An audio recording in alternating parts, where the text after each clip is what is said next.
Kaip valdyti servisus Windows operacinėse sistemose? Windows operacinėse sistemose servisų valdymo įrankis yra paleidžiamas naudojant run laukelį įvedamą komandą services msc.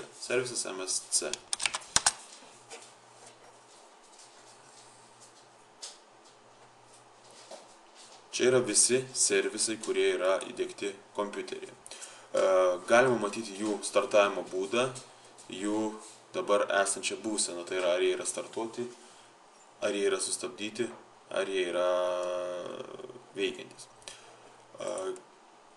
Pavyzdžiui, susirandam servisą atsakingą už IP adresų gavimą iš DHCP serverio. Tai yra DHCP client. Paspaudus vieną kartą kairiojo pilies mygtuku ant to serviso, matomi kairiau veiksmai. Mes galim jį sustabdyti.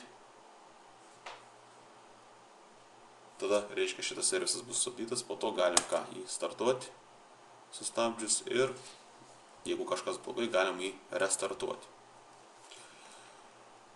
Čia yra būtent veiksmai su servisu, o kaip galima keisti startavimo tipus.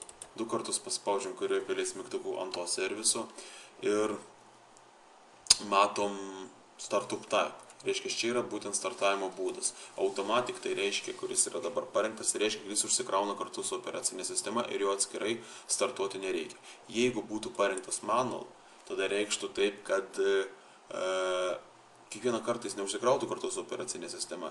Reiškia, reikėtų jį paleisti rankiniu būdu. Būtų tokiu atveju. Tada būtų, susirandam manual, susirandam šitą servisą, ten matom manual ir reikėtų rankiniu būdu paspausti start. Perkurs kompiuterį, šitas servisas nebeveiktų, neužsikrautų, vėl reikėtų rankiniu būdu startuoti. O jeigu būtų pasirinkimas startavimo tipo disabled, tai reikštų, kad visiškai šitas servisas yra išjungtas ir jis nestartuos nei rankiniu būdu, nestartuos nei automatiškai su kompiuteriu. Jeigu norim šitą servisą paleisti ir startuoti, tai pirmiausia reikėtų tada pakeisti jo tipą į bent jau manual.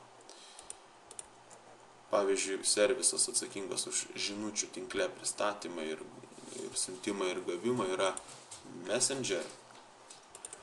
Ir jisai pagal nutilėjimą yra disabled, tai reiškia, jisai nesikrauna kartu su kompiuteriu. Ir norint jį sustartuoti, reikia parinkti manual, apply, ir tada jį galima spausti startuoti. Bet sekantį kartą perkraus kompiuterį, jisai bus nestartuotas, tik tiek, kad susirasim ir paspausim rankiniu būdu start.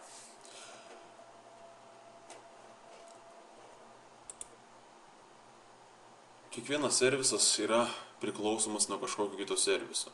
Tarkim, servisas Messenger priklausomas, tai galima matyti paspaudus kortelę dependencies, kad jeigu neveiks plug and play, neveiks remote procedure call ir workstation servisai, taip pat net BIOS servisas, tai reiškia, mes to serviso negalėsim nei startuotis, nei naudotis. Reiškia, būtent pirmiausia, jis yra priklausomas būtent nuo šitų servisų.